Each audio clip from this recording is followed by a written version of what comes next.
Everyone, good morning. সকলে কেমন আছো? আশা করব সকলেই খুব ভালো আছো, আর আমিও ভালো আছি। আমি সুস্মিতা, আমার নতুন একটি ব্লগে তোমাদেরকে জানাচ্ছি অনেক অনেক স্বাগত আর ভালোবাসা। আজকের দিনটা হচ্ছে রবিবার, আর ঘড়ির কাঁটায় এখন বাজে হচ্ছে 9:45 মতো। ঘুম থেকে উঠেছি সকাল সকালই। তারপরে সমস্ত বাসি কাজ কমপ্লিট করে স্নান পুজো সব কিছু হয়ে গেছে, আর এখন ঘরটাকে গোছাবো।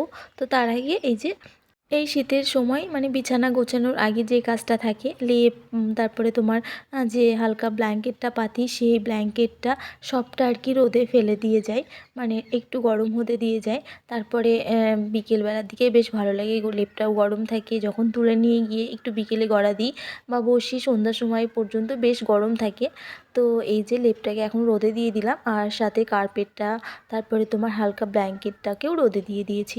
আসলে সমস্ত কিছু না শীতের দিনগুলোতে একটু বাইরে রোদে ফেলে রাখলে বা রোদে দিয়ে রাখলে না বেশ ভালো হয়। আমার খুব ভালো লাগে রোদ দেখানোর ব্যাপারটা।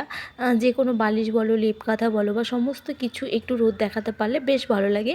কিন্তু গরমকালে তবে সেটা কিন্তু ভালো লাগে না, তবে শীতকালে একটু ভালো লাগে। তো সেই কারণে আমি চেষ্টা করি সব কিছু আর কি একটু রোদে রাখার। তারপরে হচ্ছে ঝেড়ে ঝিউড়ে নিয়ে গিয়ে আর কি ঘরে আবার সুন্দর করে গুছিয়ে নিই। এটা শীতকালের আমার প্রতিদিনের রুটিনের একটা বাড়তি কাজ বলতে পারো। বাট বাড়তি কাজ হলো এই ব্যাপারটা, রোদ দেখানো ব্যাপারটা আমার বেশ ভালোই লাগে।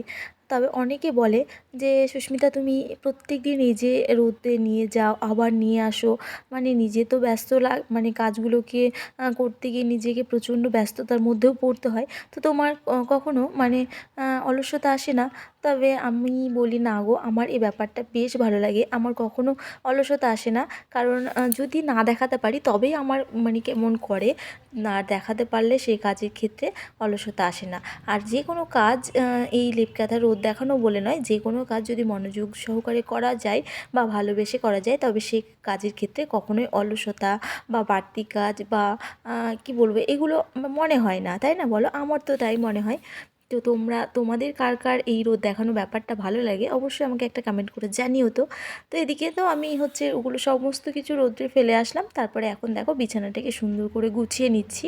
আর আজকের ব্লগটা হচ্ছে রবিবারের।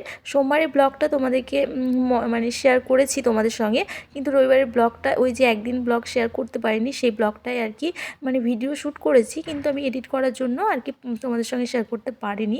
তো সেই ব্লগটাই আমি আজকে শেয়ার করলাম, আজকে এডিট করে রবিবারের ব্লগটা আজকে তোমাদের সঙ্গে শেয়ার করছি।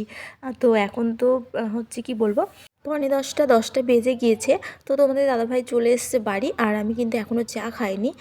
পুজো দেওয়া সকাল 10টা পর্যন্ত যে সমস্ত কাজগুলো থাকে সেগুলো সবটাই কমপ্লিট হয়ে গেছে। বিছানাটাও গুছিয়ে নিলাম, এবার খাবো হচ্ছে চা। আর স্নান করে উঠে পুজো দিয়ে উঠে না প্রচণ্ড পরিমাণে ঠান্ডাও লেগে গেছে। আর তোমরা তো দেখেছিলে যে মা মকর সংক্রান্তির দিন এসেছিলো। তো সেই দিন আমার মা তো পুরো নিরামিষভোজী, কোনো আমিষ খাবার বা কোনো আমিষ থালা বাসন এগুলো ব্যবহার করেও না আর খায়ও না।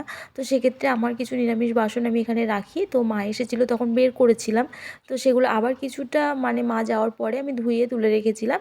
তো দুই একটা বাইরে থেকে গেছে, তো সেটাকে এখন এই যে দেখো খাটের ভেতরে রেখে দিলাম। আর খাটে না আমার বেশি কিছু নেই, ওই বাসনপত্রই আছে। নিরামিষ আমার পুরো সেট আলাদা আছে, শুধুমাত্র দুই একটা জিনিস বাকি রয়েছে।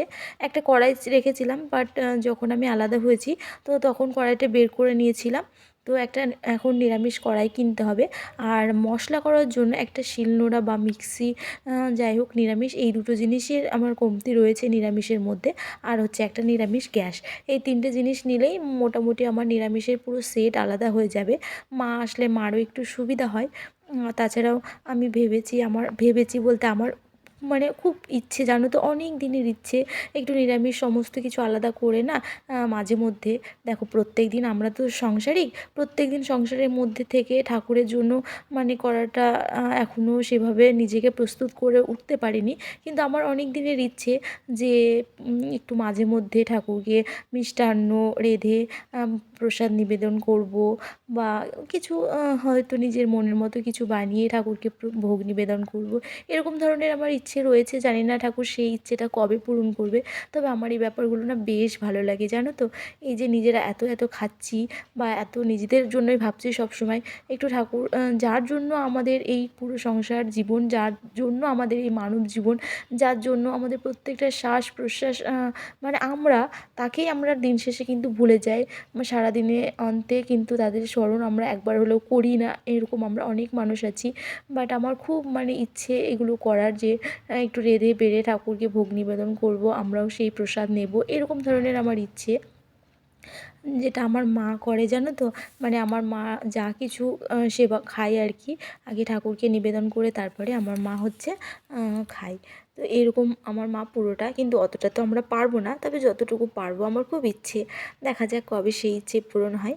তো নিরামিষ বাসনগুলো ওদিকে রেখে দিলাম, আর এদিকে আমি চা বসিয়ে রেখে গেছিলাম, ঠাকুর পুজো দিয়েছি। তো ঠাকুরের পুজোর থালা বাসনগুলো তুলে একটু জায়গাটা আর কি মুছে এখন এই যে চাটাকে ছেঁকে নিচ্ছি। আর ওইদিকে তোমাদের দাদাভাই বসেছে মুড়ি মাখাতে, এখন চা মুড়ি এগুলোই খাবো, একটু ছাদে গিয়ে রোদে বসে বসে, প্রচণ্ড ঠান্ডা লাগছে।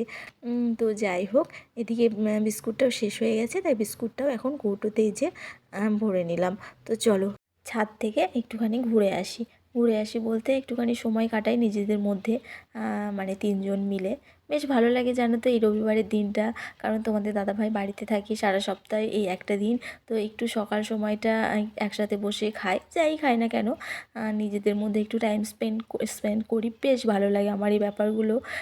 আসলে হয়তো না পাওয়ার তাগিদে এগুলো ভালো লাগে, কথাটা ঠিক না পাওয়ার তাগিদে নয়, যে সম্পর্কে ভালোবাসা থাকে, যে সম্পর্কে সম্মান থাকে, যত্ন থাকে, সে সম্পর্কে প্রত্যেকটা দিন প্রত্যেকটা মুহূর্তই কিন্তু ভালো লাগার হয়ে থাকে, তাই না? তো যাই হোক, এখন আমরা এই যে ছাদে চলে এসেছি, এই যে বস্তাটাকেও পেতে নিয়েছি।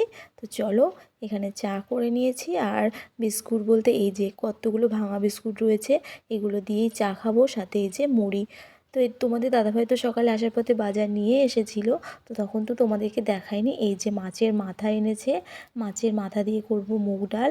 আর এখানে মেয়ের আবদারে এনেছে চিংড়ি মাছ, কালকে রাত্রে ওর বাপিকে বলে রেখেছে, বাপি চিংড়ি মাছ আনবে, খাবো।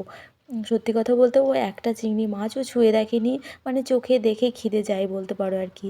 তো এদিকে ভাতও বসিয়েছি, চামড়ি খেয়ে এসে এখন হচ্ছে এই যে তোমাদের দাদাভাইকে বললাম যে তুমি ভাতটা দেখো, মানে মাছের মাথাটাকে আর কি কেটে ধুয়ে বেছে দেবো, ও গিয়ে মাছের মাথাটা ভেজে ডাল সেদ্ধটা বসাবে, আর আমি ততক্ষণে চিংড়ি মাছগুলোকে হচ্ছে বেছে নেব। একটু সময় লাগে তো বলো, মাছ কাটাকাটি করতে গেলে তো অনেকটা সময় হয়ে যাবে। আমিও একটু বেরোবো আজকে, একটুখানি বাজারে দরকার আছে।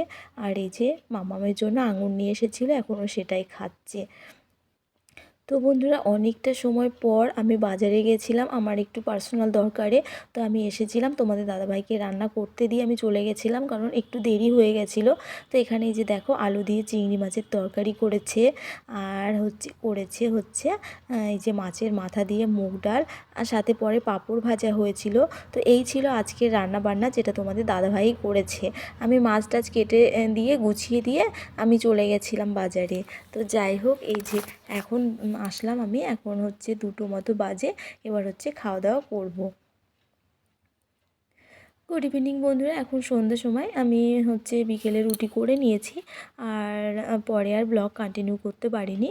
হচ্ছে এখন এই যে মাম্মামকে রুটি খাওয়াতে বসেছি। তো যাই হোক, আজকে ব্লগটাও এখানেই শেষ করলাম। কেমন লাগলো অবশ্যই একটা কমেন্ট করে জানিও। দেখা হচ্ছে পরবর্তী ব্লগে। সবাই ভালো থাকবে, সুস্থ থাকবে, অবশ্যই আমার পাশে থাকবে। টাটা।